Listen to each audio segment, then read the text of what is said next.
श्री शिवाय नमस्तुभ्यं। महाराज, दुनिया के लोग नहीं समझते कि शंकर पर जल चढ़ाने का क्या लाभ है। शिव महापुराण कहती है, अगर एक दिन शिव महापुराण की कथा कहती है, मंगलवार को अगर शिव जी के मंदिर में, शंकर के मंदिर में जाकर एक लोटा पानी चढ़ाया जाता है तो हमारे कार्य में उन्नति होती है। कोई व्यापार नहीं चलता हो, दिक्कत आ रही हो तो हनुमान जी के दूसरे नंबर का भाई गतिमान का स्मरण करो। हनुमान जी के उल्टे पांव का सिंदूर लाकर गतिमान का नाम लेकर स्वस्तिक बना दिया जाए व्यापार वाली जगह पर, तो व्यापार अच्छा चलने लगता है। महाराज, कोई व्यक्ति पैसा खा गया, नहीं दे रहा, बहुत परेशान हो गए, मांग मांग कर दे गए, नहीं दे रहा, हाथ जोड़ लिए, पांव जोड़ लिए, सब कुछ कर लिया, नहीं दे रहा, तो हनुमान जी के तीसरे नंबर का भाई रतिमान, रतिमान, गतिमान रतिमान, रतिमान का नाम लीजिए। पीपल के पत्ते पर लाल सिंदूर से जो व्यक्ति पैसा लेकर गया उसका नाम लेकर बहते हुए पानी में अपनी कामना कर रतिमान का नाम लेकर छोड़ दीजिए। 15 दिन में रतिमान ऐसी उतावली मचाता है कि उसको हाथ जोड़कर वो खुद फोन लगाकर बोलता, भैया तेरा मैं पैसा लौटा दूंगा। रतिमान का स्मरण किया जाता है। रतिमान, ध्यान दीजिएगा, हनुमान का एक स्मरण, पंचमुखी हनुमान का एक भाव। महाराज, जैसे बहुत ज्यादा तकलीफ अगर व्यक्ति को हो गई है, बहुत कष्टमय जीवन चल रहा है, हार गए हर जगह से और तकलीफमय जीवन चल रहा है, तो पंचमुखी हनुमान का एक शिव महापुराण का और स्कंद पुराण का एक बड़ा सुंदर मंत्र है। उस मंत्र को आप सब एक बार हमारे साथ में बोलें। ओम नमो हनुमते रुद्र अवताराय सर्व शत्रु संहारणाय सर्व रोग हराय सर्व वशीकरणाय रामदूताय स्वाहा। बस इस मंत्र को हाथ में काली तिल लेकर, एक जौ लेकर और गूगल लेकर, थोड़ा सा इसमें गाय का घी डालकर, कंडे को या अग्नि को जलाकर इस मंत्र का 11 बार 21 बार जाप कर कर अपनी कामना कर कर छोड़ दीजिए। कैसा भी रोग हो, बीमारी हो, कष्ट हो, दुख हो, तकलीफ हो, 21 दिन के अंदर वो आनंद आना प्रारंभ कर देता है। इस मंत्र, स्कंद पुराण का, शिव महापुराण का ये मंत्र मूल पंचमुखी हनुमान सुख देते। और एक और चीज याद रखिए हमारा, यदि कोई काम के लिए जा रहे हो, कोई व्यापार के लिए जा रहे हो या नौकरी करने के लिए जा रहे हो और लगी नहीं रही, बहुत तकलीफ पा रहे हो, सर्विस ही नहीं लग रही, बहुत कष्टमय हो गया, तो निवेदन करूंगा 5 पीपल के पत्ते पर बेसन के 5 लड्डू घर में बने हुए, गाय के घी के 5 लड्डू रख लो। उस लड्डू के बीचों बीच एक आटे का दिया और उसमें तिल्ली का तेल डालकर इसी मंत्र का प्रयोग कर कर पंचमुखी हनुमान का किसी भी हनुमान के मंदिर में जाकर, दक्षिण मुखी हनुमान के मंदिर में जाकर उसको रख कर आ जाइए। इसके बाद आप उस काम के लिए जाइए, आपका काम सफल हो जाएगा। आपको किसी को नहीं कहना पड़ेगा कि हाथ जोड़ना नहीं पड़ेगा, किसी के पांव नहीं पड़ना पड़ेंगे, तुरंत काम होगा। बस इस मंत्र का स्मरण कर कर पंचमुखी हनुमान का भूतेश्वर जो मंत्र है वो सुख देने वाला। पूरे घर में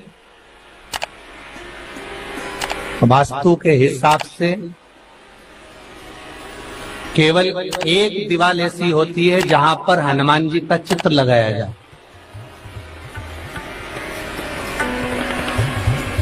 चाहे तुम पर्वत उठाने वाला चित्र लगाओ हनुमान जी का, चाहे बैठे हुए लगाओ, चाहे रामायण पढ़ने वाला लगाओ, चाहे लंका दहन करने वाला लगाओ, चाहे राम नाम जपने वाला लगाओ, चाहे लक्ष्मण को संजीवनी देने वाला लगाओ, चाहे मौन मुद्रा में लगा दो, चाहे स्तुति में लगा दो, चाहे भजन में लगा दो। हनुमान जी का कोई भी चित्र लगता है तो ना पूरब में लगेगा, ना पश्चिम में लगेगा, ना दक्षिण में लगेगा। हनुमान जी का अगर चित्र लगता है तो उत्तर की दीवार में दक्षिण को देखते हुए लगता है, केवल एक ही स्थान।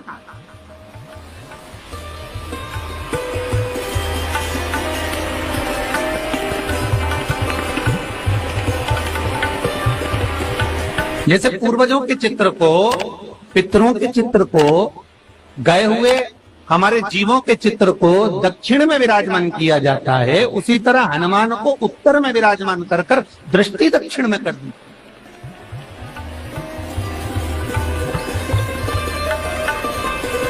घर में हनुमान जी के जितने फोटो होते हैं उसको केवल दक्षिण दिशा में लगा, वो उत्तर दिशा में लगा बिठाते थे, और दक्षिण की ओर उनकी दृष्टि होना चाहिए, दक्षिण की ओर उनका मुख होना चाहिए। क्यों? महाराज, अगर व्यक्ति के जीवन में कोई बीमारी आने वाली है, व्यक्ति के जीवन में कोई रोग आने वाला है, व्यक्ति के जीवन में अगर कोई कष्ट आने वाला है, व्यक्ति के जीवन में अगर कोई परेशानी आने वाली है, व्यक्ति के जीवन में कोई एक्सीडेंट का योग भी बनने वाला है, तो शास्त्र कहता है वो दिशा दक्षिण से ही बनता है।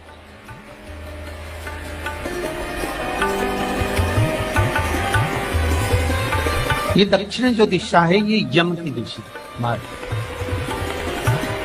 यहाँ संपूर्ण परिवार के साथ यमराज अपने आनंद में निवास करते।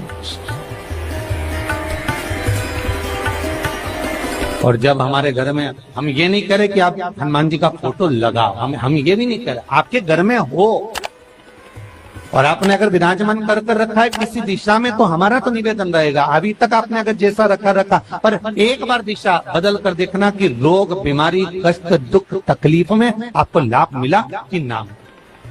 हनुमान जी ने केवल दक्षिण दिशा की ओर अगर मुख कर हमने विराजमान कर दिया, फोटो ही विराजित किया। हम ये नहीं कहेंगे आपसे कि आप बाजार से फोटो खरीद के लाओ फिर लगाओ, नहीं, आपके घर में हो तो आप लगा दें, आपके घर में हो तो विराजमान।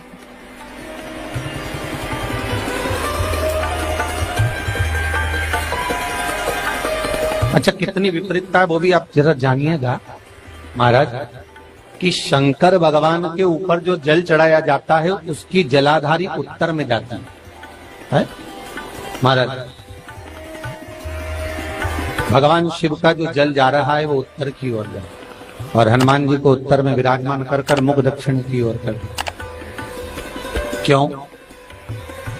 प्रबल दिशाओं में उत्तर और दक्षिण महाराज, ये जो दो दिशाएं, इनको साधने के लिए कोई देवता आगे नहीं।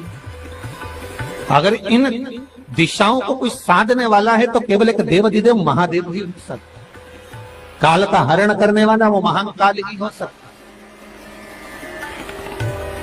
शंकर का ही एक अवतार है हनुमान जी महाराज, रुद्र अवतार महाराज। हनुमान जी से कहा तुम दक्षिण की ओर दिशा पर संभालिए, शिव जी कहते हैं मेरा जल जब उत्तर की ओर जाएगा तो इस दिशा को मैं संभाल, चिंता ना करिए।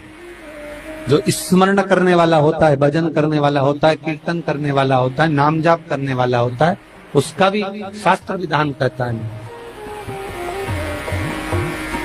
उसका भी व्याख्यान वर्णन करता है कि जैसे एक दिशा के रूप में हनुमान जी महाराज को विराजमान कर दक्षिण की दिशा पर हम विजय पर, अर्थात रोग पर, बीमारी पर, कष्ट पर, तकलीफ पर हम विजय प्राप्त कर सकते। ऐसा नहीं कि ऐसा कोई रोग नहीं जिसकी दवा नहीं है, पर जब तक भगवान की कृपा नहीं होगी तब तक कोई औषधि मिल सकती नहीं, कुछ प्राप्त नहीं हो सकता। जब भगवान करुणा करते हैं तो आप रूप कुछ ना कुछ सुख की अनुभूति हो जाती है, अपने आप सुख का भान हो जाता है। तो जैसे दक्षिण का जो स्वामी तत्व है, दक्षिण पर जो दृष्टि देने वाले श्री हनुमान जी महाराज है, इसलिए हनुमान जी को उत्तर की दीवार पर विराजमान कर उनका मुख दक्षिण की ओर रखा जाता है। वास्तु शास्त्र के हिसाब से, वास्तु नियमों के हिसाब से सारे फोटो कहीं पर भी लगा सकते हो, पर हनुमान जी का अगर फोटो तुम्हारे घर में है, हनुमान जी अगर तुम्हारे घर में विराजमान है, हनुमान जी का चित्र तुम्हारे घर में विराजमान है, तो उसका मुख दक्षिण का होगा, तो रोग, बीमारी, तकलीफ, कष्ट ये सब दूर हटते। कई लोग प्रश्न करते हैं, गुरुजी आप कहते हो कि हनुमान जी महाराज शंकर भगवान का एक अंश स्वरूप है, एक अंश। पूरी शिव महापुराण की कथा को उठाकर देखिए, स्कंद पुराण को, मत्स्य पुराण को, कूर्म पुराण को उठाकर देखिए। एक बाणासुर का चरित्र और एक श्री हनुमान जी महाराज का चरित्र बहुत सुंदर है। शिव का एक अंश माता अंजना के तप साधना से शिव की प्रागट्यता और शंकर भगवान की प्रागट्यता से शंकर का स्वरूप प्रकट हुआ। इसीलिए तो कहते हैं शंकर सुमन केसरी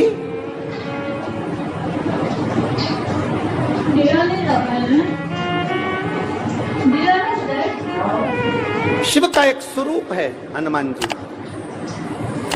हम तो हमेशा कहते हैं अगर आप हनुमान जी का भी दर्शन कर रहे हैं तो ये अंदाजा लगा कर रखें कि आप शंकर का दर्शन कर रहे हैं। आप शंकर का दर्शन कर रहे हैं तो ये अंदाजा लगा कर रखें कि आप हनुमान जी का दर्शन कर रहे हैं। सब एक, कोई भेद नहीं, सब एक, कोई भेद नहीं। देवताओं, आप एक बेलपत्र, जैसे आप एक बेलपत्र कि ये दो जो पत्तियां होती हैं, जरा ध्यान देंगे, ये दो जो पत्ती नीचे की रहती है बेलपत्र, आगे का भाग एक बेलपत्र और नीचे की जो ये दो पत्तियां होती हैं, इन दो पत्तियों के ऊपर एक एक शमी पत्र, ये दो जो पत्तियां हैं इन पत्तियों के ऊपर एक एक शमी पत्र और लाल चंदन ये रखकर कितना भी रोगीला व्यक्ति हो, रोग से ग्रसित व्यक्ति हो, जिंदगी में कितना ही दुख पड़ रहा हो, बेलपत्र की ये दोनों पत्ती जिसके ऊपर शमी पत्र रखकर, लाल चंदन रखकर श्री हनुमान जी महाराज और हनुमान जी महाराज के तीसरे नंबर के भाई श्री गतिमान जी। हनुमान जी कितने भाई हैं? 6। उसमें हनुमान, रतिमान, प्रतिमान, मतिमान, गतिमान, तो जो नीचे के क्रम में आते हैं श्री गतिमान जी, उन गतिमान जी और हनुमान जी का नाम लेकर जो शिवलिंग के ऊपर समर्पित कर देता है, रोग का निवारण होता ही है, रोग मुक्ति होती है। मंगल का प्रदोष निकाल कर रख लो कि मंगल का प्रदोष इस दिन पड़ रहा है, मंगल की त्रयोदशी तिथि पड़ रही है, प्रदोष व्रत मंगलवार का पड़ रहा है। और जिन लड़का लड़की को मंगल होते हैं, जिन कन्या और वर को मंगल होते हैं, केवल शंकर भगवान के मंदिर में जाकर चौमुखी दिया, 4 बत्ती का दिया आटे का, उसमें घी डालकर लड़की शंकर भगवान के मंदिर में मात्र 7 बार शंकर पे से उतार कर 3 बार स्वतः उतार कर शिव के मंदिर में रख देती है, उसका मंगल आड़े आता ही नहीं है, मंगल नहीं आता सामने। मंगल प्रदोष व्रत का इतना महत्व है महाराज। जब जिस महीने में जो प्रदोष पड़ा करे, जब प्रदोष पड़े, बन सके 1 बेलपत्र, बन सके 5 बेलपत्र, शमी पत्र, हरे मूंग, हरा मूंग, बेलपत्र, एक कलश के अंदर थोड़ा सा पानी लेकर 1 बेलपत्र, हरा मूंग, शमी पत्र डालकर और उसमें थोड़ा सा गुड़ डालकर भगवान शिव का स्मरण कर कर प्रदोष काल में, मान लो कोई काम आपका बहुत जरूरी है, बहुत दिनों से अब थक गए हैं, नहीं हो रहा, कर्जा बढ़ रहा है, धन नहीं आ रहा, व्यापार नहीं चढ़ रहा, या कोई समस्या बहुत प्रबल है, कोई एग्जाम में बैठ रहे हो नहीं हो रहा, परीक्षा भी दे दी है, रिजल्ट आने ही वाला है, तो भी प्रदोष काल में, प्रदोष के समय वो जल, मूंग, शमी पत्र और बेलपत्र और गुड़ का शंकर के शिवलिंग को समर्पित करना प्रारंभ कर दो। 2 या 3 प्रदोष करोगे, बाबा आपकी मनोकामना शीघ्र पूर्ण कर देगा। शंकर भगवान पर चढ़े हुए जल जब नीचे की ओर आता है, जिस जगह पर जल गिरता है उस जगह पर मात्र एक दुर्गा प्रदोष के दिन अपनी कामना कर इस शरीर के सुख के लिए शंकर भगवान के जल गिरने वाले स्थान के पास में अवधूतेश्वर महादेव के नाम से रख दी जाती है, तो जिंदगी में कभी बड़ी बीमारी नहीं आती। उसी तरह जिससे रोग को समाप्त करने के लिए दुर्वा का प्रयोग किया जाता है।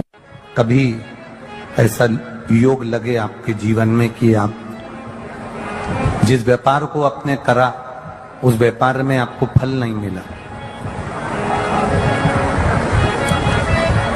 फिर आपने व्यापार चेंज करा, फिर बदल कर देखा, फिर उस व्यापार को कर देखा, उसमें फल नहीं मिला,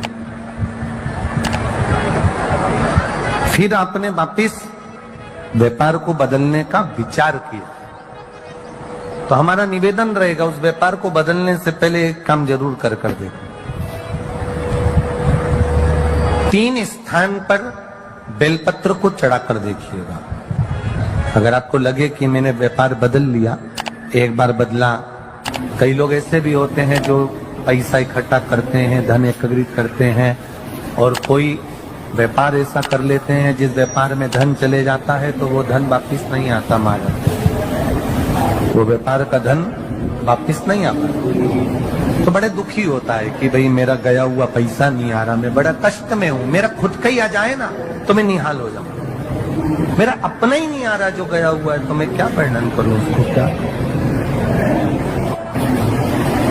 उनके लिए भी ये प्रयोग, ये शिव विद्येश्वर संहिता का ये भाव बड़ा सुंदर है। आप व्यापार पर व्यापार बदल कर देख लिए, धन भी हमारा कहीं डूब गया, आ नहीं रहा है, तो प्रयास करना 3 स्थान पर चढ़ाई गई बेलपत्र हमें सुख का अनुभव करा। बहुत ध्यान लगाइए। पहला, अशोक सुंदरी की जगह। अब ये बेलपत्र जब भी आप चढ़ाएंगे तो रविवार की अगर प्रदोष पड़ जाए, कौन से दिन? रविवार की प्रदोष के दिन ये प्रयोग अवश्य कर देखिएगा। ज्यादा बार नहीं करना है, केवल एक ही बार करना, बाबा स्वयं कृपा करेगा। अपने मंदिर में, अर्थात अपने घर के पास कोई मंदिर हो, शिवालय हो, देवालय हो, जहां शंकर भगवान विराजमान हो, शिवलिंग हो, ऐसी जगह पर अवश्य करें। हमें कहीं दूर जाकर ये प्रयोग नहीं करना, अपने शिवालय, अपने जो घर के आसपास में शिवालय हो वह। एक बेलपत्र अशोक सुंदरी वाली जगह। अब उसको अशोक सुंदरी की जगह पर भी चढ़ाने का तरीका क्या है? जब हम बेलपत्र चढ़ाएंगे तो उस बेलपत्र को चढ़ाते समय आपकी जो बेलपत्र की डंडी है, वो बेलपत्र, रविवार प्रदोष के दिन का ये उपाय है महाराज। ये बेलपत्र की जो डंडी है, इस डंडी का भाग शिवलिंग की ओर होना चाहिए। ये जो डंडी है, इसका भाग अशोक सुंदरी पर जब चढ़ाएंगे तो शिवलिंग की ओर इसका भाग होगा महाराज। दूसरी, बेलपत्र को जब हम समर्पित करेंगे, जया, विषहरा, शामरीवारी, दौतली, देव, मान लो जलाधारी ऊपर नहीं है शंकर जी के, तो उसका स्मरण कर 5 कन्याओं का नाम लेकर, जया, विषहरा, शामलीवारी, दौतली, देव, इनका स्मरण कर शंकर भगवान के शिवलिंग पर बेलपत्र रखेंगे। बेलपत्र कहाँ रखना है? आप अगर यहां बैठे हो तो आपके विपरीत में डंडी का मुख होना चाहिए। ये बेलपत्र की जो डंडी है, इसका मुख आपके विपरीत में हो। आप यहां बैठे हो तो डंडी उधर होगी, आप इधर बैठे हो तो डंडी का मुख इधर होगा, आप उधर बैठे हो तो डंडी का मुख